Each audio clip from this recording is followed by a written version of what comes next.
It's a new era, finally, at the Federal Reserve, with Kevin Warsh now officially being in charge. But some of the same questions still remain.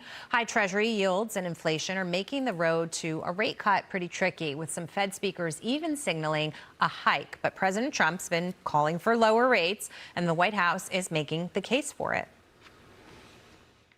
There are an enormous number of factors that are putting downward pressure on prices, like the deregulatory effort for grocery prices we talked about last week, like the big supply shock from AI, which increases supply and puts downward pressure on demand, the massive capital spending boom that we're seeing right now. We expect energy prices, as soon as there's a deal, to plummet. And when that happens, then there'll be a lot of room for the Fed to do the right thing at lower rates. So in my conversation with Kevin Hassett, I was saying this: the economic conditions were very different when President Trump was being very vocal about rate cuts. And then you had Jerome Powell, who, obviously they've got their issues. And so it was a little tricky. But the president's not stupid. He understands oil prices have gone up. He sees the data. He gets what's going on here. But he's also said this is for greater good. Tiffany, you made that point earlier. And so I don't think this is going to be a time where the president is going to be pushing for cuts. He knows not to do that right now. David, I think he would be happy if Kevin Warsh could make the case to hold, but you've got some of the governors in there saying, with the inflation starting to creep in from this, and who knows how much longer it will go on, that these hikes are warranted. So you're gonna have to fight the other end of the sword. Well, and he's new, and Jerome Powell is still there, a voting member of the Fed, and he has the pressure of 300 economists, Fed economists, who don't believe in supply side economics. In fact, they're anti-supply side economics. So he's got a lot of battles to. I think what he's going to focus on is try to keep it the way it is, as you said. And although, as I said before, I don't believe Kevin's talking down inflation. I don't think that's going to last. He's got to admit that there's more inflation than the White House is now admitting. But he can focus on that portfolio. The $6.7 trillion portfolio has come down a little bit from its height, about $9 trillion or whatever.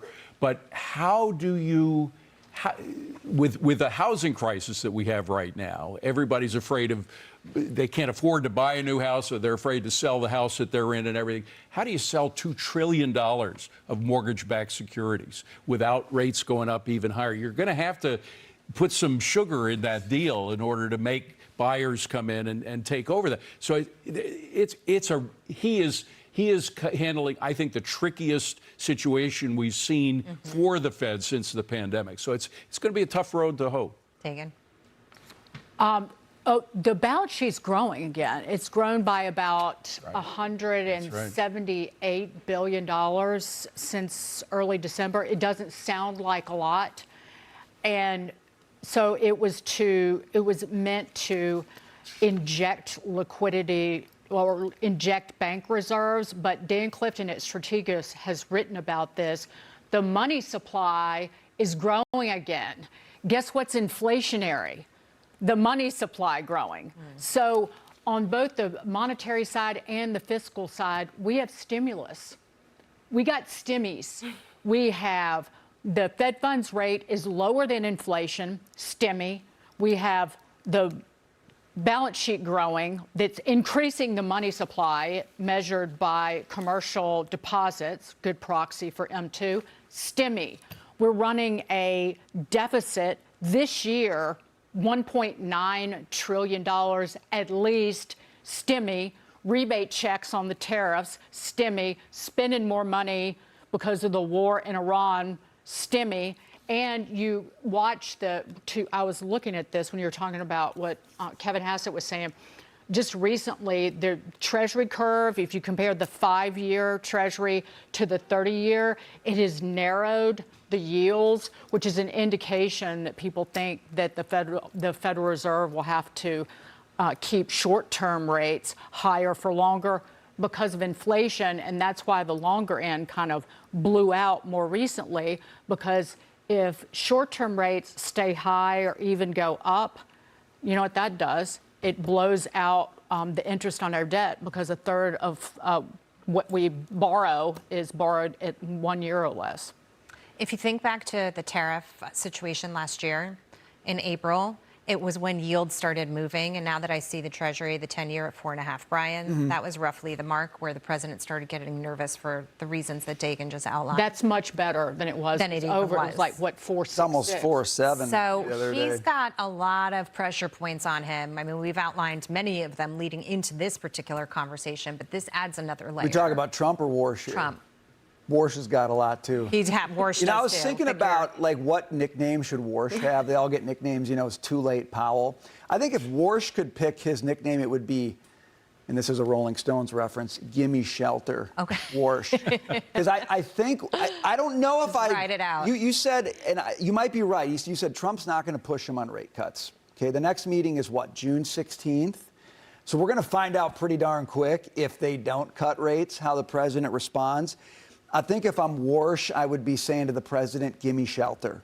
Okay, we got to fix a few things. Warsh believes we've got long-term disinflationary environment because of AI, okay? But we're not there right now, and he just needs some time. So he needs this president to not come down on him if rates don't come down immediately. Now, I don't know if he's going to do that, but that would be good because I think Warsh can fix the Fed if he's not fighting a constant short-term interest rate battle. My fear is he'll be having to fight that battle because the president's eager to show some progress on that. So give me shelter, Mr. President. Give me a little time. Let's get through Iran, get oil back down, get inflation back on maybe a downward path. Then we can talk about rates. When I bring this down to like the average person in this country, I think about interest rates for buying homes. Right. And when President Trump came into office, we started to see rates go down, and that was a positive sign. We were hoping they would go bust through 6 and keep going down. Right. Even if you got to like 5.5, all of a sudden it made it more palatable for people. They could juggle numbers and make it work. We're back up near 6.5%.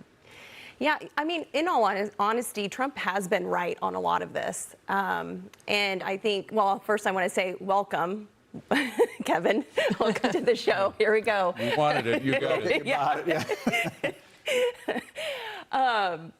So it'll be interesting to watch. But he is, he has the confidence of the president. Lawmakers, he's gotten praise from lawmakers, business leaders, thought leaders. He has a tough task ahead of him, and he will have to focus on productivity and results. And, the White House, this administration is really confident in deregulation. And then I think also, to your point, is matching that with hopefully lower gas prices will be maybe the shelter that he needs to get through, and maybe a little bit of a cut would be good. We'll see. Those would be good. It all Yes. comes back to duration of this Yes. quandary that we're in right now. What is the duration? Do we get some sort of a deal, and do they hand over the nukes tomorrow? Or is it going to take, I was reading one person's opinion, till the end of the summer? I mean, they keep saying, like, we expect X. Like, we expect when the deal happens, this will come down. I think if I'm Warsh, I'm like, we expect when everything you expect to happen that we could do something on that front, Right. but not until then. Right. Okay? You cut, you foment inflation. Yeah. That's a lose. If you stay or hike, well, that increases your interest on the debt and increases your deficits, and that increases long-term rates. That's a lose. Yeah, welcome to the welcome to the show. Okay. All Thought you were right. going to use another word. But No. Coming up, Americans are moving back to the Midwest.